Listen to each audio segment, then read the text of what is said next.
ఇది కేవలం సమాచారంగా మాత్రమే భావించండి. వైద్య నిపుణులను సంప్రదించండి. ఫుడ్ అడల్టరేషన్, కంటామినేషన్ మనం ఎక్కువ తరచుగా వింటున్నాం మేడం. ఈవెన్ పోలీస్ డిపార్ట్మెంట్ వాళ్ళు కూడా ఫాస్ట్ అని హైదరాబాద్ సంబంధించిన ఒక వింగ్నే ఏర్పాటు చేశారు. వాళ్ళు కొన్ని రైడ్స్ కూడా చేస్తున్నారు, కొన్ని సీజ్ చేస్తున్నారు. పెద్ద పెద్ద ప్రామినెంట్ అవుట్లెట్స్, ఫుడ్ అవుట్లెట్స్లో కూడా మనకు కంటామినేషన్ అవన్నీ పడుతుంది కదా మేడం. సో ఇట్లాంటి పరిస్థితుల్లో మీ అడ్వైజ్ ఏంటి మేడం? ఇప్పుడున్న పేరెంట్స్కి వాళ్ళ పిల్లల్ని, ఇప్పుడు ప్రతి ఒక్కరు పిజ్జా కావాలంటారు, ఆర్డర్ చేసేసుకుంటున్నారు, వచ్చేస్తుంది జస్ట్ కూర్చున్న దగ్గర. వాళ్ళకి మీ అడ్వైజ్ ఏంటి మేడం? కుదిరినంతగా మీరు ముందు మనం మారాలి. మనందరం కూడా కుదిరినంతగా చక్కగా ఇంట్లో వండుకుని తినేవి అలా సింపుల్గా పెంచుదాం పిల్లల్ని. మరీ గొప్పగా ప్రతిసారి పెద్ద పార్టీలు ఇవ్వటం, ప్రతిదానికి బయటికి వెళ్ళటం అలా కాకుండా సింపుల్గా పెంచుదాము. కుదిరినంత బయట నుంచి ఆర్డర్ చేయటం అనేది తగ్గించుకుందాము. అండ్ ఆర్డర్ చేసే ముందు వాటి గురించి ఇప్పుడు ఈ మధ్య మన క్లియర్గా రేటింగ్లని జెన్యుయిన్గా ఇచ్చే రివ్యూస్ ఉంటాయి. అలాంటి కొన్ని చదువుకుని జాగ్రత్తగా కొంచెం శుభ్రత అది పాటించే చోట్ల ఆర్డర్ చేసుకుందాము ఆర్డర్ చేసినప్పుడు. అండ్ బయట పానీయాలు తాగేప్పుడు మటుకు కుదిరినంత మీరు ఫుడ్ తినేప్పుడు కానీ వేడి తీసుకుంటే మీకు సేఫ్. ఎక్కడెక్కడ ప్రాబ్లమ్స్ మెయిన్ వస్తాయంటే చట్నీలు, మజ్జిగలు, పానీపూరి నీళ్ళు అంటే కాయనివి.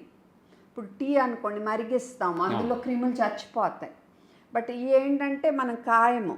సో వీటిల్లో మనకు రిస్క్ ఎక్కువ ఉంటుంది. నిమ్మకాయ రసము, చెరుకు రసము, ఇలా బయట అమ్మే వాటిల్లో ఈగలు ఎక్కువ ఉన్నా, సో ఇలాంటివి మనకు రిస్క్ ఉంటాయి. ఈ కాకుండా ఇంకా కల్తీ అనేది ఇంకా మనకి అసలు ఇది ఘోరంగా ఉంది పరిస్థితి. సో కుదిరినంత జింజర్ గార్లిక్ పేస్ట్ మీద అయితే ఎంతో సీజ్ అయింది ఉంది. పన్నీర్ ఫేక్ పన్నీర్లు వస్తున్నాయి, మిల్క్ కూడా మొత్తం ఫేక్ వస్తుంది. మొన్న పిల్లలు చనిపోయారు. సో ఇది ఇంకా మనం కంట్రోల్ చేయలేని పరిస్థితి అయిపోయింది. బట్ మనం కుదిరినంత ఇంట్లో ఎక్కువ తినటం, బయట ఆర్డర్ చేయటం తగ్గించుకోవటం, ఆర్డర్ చేసిన కొంచెం ఆ ప్లేస్ ఎలాంటిది ఏంటనేది చూసుకోవటం, బయట తిన్న ఎక్కువ వేడియే ప్రిఫర్ చేయటం, ఇలాంటివి చేస్తే చాలా వరకు అండ్ ఈగలు అయ్యి వాలకుండా ఉన్న చోట్ల అలా చూసుకుంటే చాలా వరకు తగ్గించుకోవచ్చు. మేడం, ఈ కోడిగుడ్డు మీద కూడా చాలామందికి చాలా డౌట్స్ ఉంటాయి మేడం. పోల్ట్రీ కోడిగుడ్డు తినాలా, కంట్రీ కోడిగుడ్డు తినాలా అనే దాని మీద ఏది న్యూట్రిషియస్? నా సబ్జెక్ట్ వైజ్ అంత స్ట్రాంగ్ కాదు ఏది న్యూట్రిషియస్ అని చెప్పటానికి. బట్ జనరల్గా గుడ్ అయితే one of the best proteins అంటారు. బెస్ట్ ప్రోటీన్ అన్నమాట. చాలా మంచి ప్రోటీన్, ఈజీగా అరుగుద్ది. సో ఈ మధ్య కొన్ని గుడ్లలో ఇలా వేయగానే మామూలు ఇదివరకు గుడ్డులోలా కాకుండా ఏంటో ఆరెంజ్ కలర్లో రావటం, నీరుగా రావటం, అవన్నీ అలాంటి గుడ్లు వద్దు. జస్ట్ ఎప్పుడు మీరు ఇదివరకు గుడ్లు ఎలా ఉండేవి, పచ్చసొన్న తెల్లసొన్న అలా ఉండే మట్టుకు తీసుకోండి. అంతవరకు అయితే చెప్పగలను నేను. బాయిల్డ్ ఫామ్లో బెటరా మేడం గుడ్డును? ఎలా ఏ ఫామ్ అయినా పర్వాలేదు, బాయిల్డ్, స్క్రాంబుల్డ్, ఆమ్లెట్. కాకపోతే సమ్మర్లో ఏంటంటే ఆయిలీ ఫుడ్ మనకు అంత సెట్ కాదు. సో సమ్మర్లో జనరల్గా బాయిల్డ్ ఈజ్ బెటర్. ఏదైనా కానీ బాగా ఉడకాలి, ఎందుకంటే టైఫాయిడ్ జ్వరానికి బాగా రిస్క్ గుడ్లు. సో శుభ్రంగా లేకపోకుండా బాగా వండకుండా తింటే రిస్క్. మేడం, ఇప్పుడు మీ క్లినిక్లో బాగా ఎట్లాంటి పేషెంట్స్ వస్తున్నారు మేడం? పిల్లలు అంటే సమ్మర్ చాలా పీక్ స్టేజ్లోకి వెళ్తూ ఉంది కదా, హీట్ స్ట్రోక్స్ వస్తున్నాయి, ఎలాంటి జాగ్రత్తలు చెప్తారు? సో సమ్మర్ మెయిన్గా ఏంటంటే మాకు హమ్మయ్య అనుకునే సీజన్. ఎందుకంటే చాలా వరకు ఈ జలుబులు, దగ్గులు, జ్వరాలు బాగా తగ్గిపోతాయి. సో వచ్చేయల్లా మెయిన్ మీరు చెప్పినట్టు వాంతులు, విరోచనాలు, తలనొప్పి, ఎండదెబ్బ, ఒళ్ళో నొప్పులు అన్నమాట ఎండ దెబ్బ వల్ల. సో మీరు అవన్నీ నివారించాలంటే ముఖ్యంగా 9 నుంచి 5 వరకు పిల్లలు ముందు బయటికి పంపొద్దు. బాగా ఎండ ఉన్నప్పుడు, వడగాలు ఉన్నప్పుడు తప్పనిసరి బయటికి తీసుకెళ్తే ఏ గొడుగో అది పెట్టుకోవటం, క్యాపులు పెట్టడం, మధ్యలో చల్లనీళ్ళతో మొహం అద్దటం, మంచినీళ్ళు ఇస్తూ ఉండటము. మరీ 2-3 గంటలు ఎండలో ఉంటే కనుక అప్పుడు మీరు ఈ ఒక 100 నుంచి 200 ml ఓరల్ రీహైడ్రేషన్ ఓఆర్ఎస్ లాంటిది ఇచ్చుకోవటము. మరీ ఎక్కువసేపు ఉంటే మజ్జిగ తాగొచ్చు, కొబ్బరి నీళ్ళు తాగొచ్చు. అండ్ ఇంకోటి ఏంటంటే ఇది ఒకటేమో ఒంట్లో నీటిని లవణాలని నింపటం అదొకటి, ఎండ దెబ్బ తగలకుండా కాపాడుకోవటం. 3 స్కిన్ చర్మం కాలిపోకుండా చూసుకోవాలి. సో ఆ టైంలో బయటికి 10 to 4 మధ్య తీసుకెళ్ళకపోవటం బెస్ట్. తీసుకెళ్లాల్సి వస్తే క్యాప్లు, హ్యాట్లు ఇలా పెట్టి స్కిన్ కాలకుండా చూసుకోవాలి మనము. తప్పనిసరి పరిస్థితి అయితే డాక్టర్ చెప్పిన దాన్ని బట్టి కరెక్ట్ సన్ స్క్రీన్ వాడాలి. మనం ఇప్పుడు ఎండలో నుంచి రాగానే ఇమీడియట్గా ఫ్రిడ్జ్ ఓపెన్ చేసేసి చిల్డ్ వాటర్ తాగేస్తుంటారు. అసలు ఈ సీజన్ మొత్తం ఎనీథింగ్ డ్రింక్స్ అయితే చిల్డే తాగుతూ ఉంటారు పిల్లలు. అది ఎంతవరకు అంటే ఇప్పుడు వేడిగా ఉంది కాబట్టి మనం చల్ల ఇష్టపడతాం, వింటర్లో ఏమో వేడి అయితే బెటరు. కానీ మరీ చిల్లు తాగొద్దు, కొంచెం ప్రశాంతంగా కూల్గా ఉండే తాగండి, అది మంచిదే. మరీ చిల్లుగా తాగారనుకో గబుక్కుని దగ్గు వచ్చేస్తుంది, మళ్ళీ దగ్గు వచ్చింది అదే మళ్ళీ ఎక్కువ అవుతుంది. సో మరీ చిల్లొద్దు, కొంచెం మంచి ప్రశాంతమైన కూలింగ్ ఉండాలి. అంటే తాగితే హాయిగా ఉండాలి, మనకు సడన్గా దగ్గు వచ్చేట్టు ఉండకూడదు. అంటే ఇప్పుడు ఎండల నుంచి రాగానే వెంటనే తాగొద్దు అంటుంటారు కదా మేడం. అది అందుకని కొంచెం నార్మల్ కూలింగ్ ఉండాలి, మరీ కూలింగ్ వద్దు.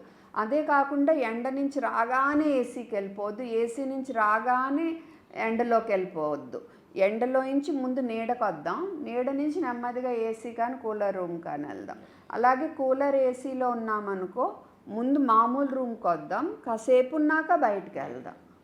మేడం ఈ ఏసీ రిలేటెడ్ ఇన్ఫెక్షన్స్ ఏమైనా ఉంటాయా మేడం పిల్లలకు? ఉంటాయి. ఏసీలు కూలర్లు మీరు సరిగ్గా క్లీన్ ఉంచకపోతే అందులో ఫంగస్ వచ్చి మనకి దగ్గులు జలుబులు ఉంటానే ఉంటాయి.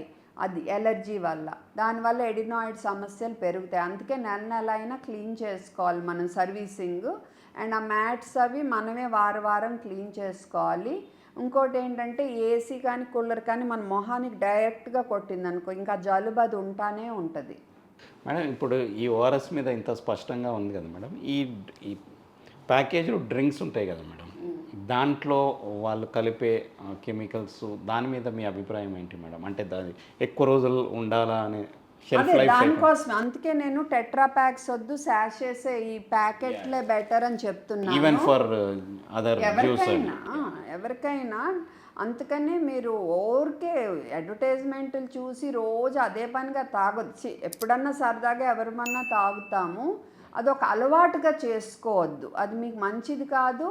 అండ్ ఇది టెంపరీగానే కాదు, మీ ఒబిసిటీ రిస్క్, షుగర్ జబ్బులు ఇవన్నిటికి కూడా ఇవి సమస్యలే. ట్యాంగ్ అని వస్తాయి, రస్నాలు అని వస్తాయి, ఇవన్నీ సమస్యగానే ఉంటున్నాయి. ఇప్పుడు ఏంటంటే ఇది చూద్దాం, ఫర్ ఎగ్జాంపుల్ ఇది సిప్లా కంపెనీది, ఇందులో ఓన్లీ WHO ఫార్ములా అని ఉంది, కానీ ఇందులో దీన్ని స్వీట్ చేయటానికి ఆర్టిఫిషియల్ స్వీట్నర్ సుక్రలోజ్ అనేది యాడ్ చేశారనేది నేను ల్యాబ్కి టెస్ట్కి పంపితే నాకు తెలిసిన విషయం. కానీ ఇక్కడ ఎక్కడ సుక్రలోజ్ అనేది లేదు. ఓకే, న్యాయంగా ఆ కొంచెం సుక్రలోజ్ వల్ల పెద్ద తేడా ఏం రాకపోవచ్చు, కానీ కొంతమందికి మట్టుకు ఆ కొంచెం సుక్రలోజ్ వల్ల కూడా ఉబ్బరము, కొంచెం లూజ్ మోషన్ ఎక్కువ అవ్వటం జరగవచ్చు, కొంచెం ఛాన్స్ ఉంటుంది. ఓకే, కానీ ఏదేమైనా మార్చ్ 2026 మార్చ్ 1 నుంచి CDSCO రూల్ ఏంటంటే మీరు వాడే ప్రతిదీ లేబుల్ మీద రాయాలని. కానీ ఇప్పుడు వరకు వీళ్ళు రాయటం ఇంకా మొదలు పెట్టలేదు. మరి నిజంగా సుక్రలోజ్ లేదో ఉన్నా వీళ్ళు రాయట్లేదో నాకు తెలీదు. నేను ల్యాబ్కి పంపిన దాంట్లో అయితే సుక్రలోజ్ ఉందని రిపోర్ట్ వచ్చింది నాకు. సాక్షి టీవీ ప్రసారాలను నిలిపివేయటం చట్టరీత్యా నేరం. సాక్షి టీవీ ప్రసారాల కోసం మీ స్థానిక కేబుల్ ఆపరేటర్ను వెంటనే సంప్రదించండి. DTHలో ఇంటర్నెట్లో కూడా సాక్షి టీవీ ప్రసారాలను వీక్షించవచ్చు.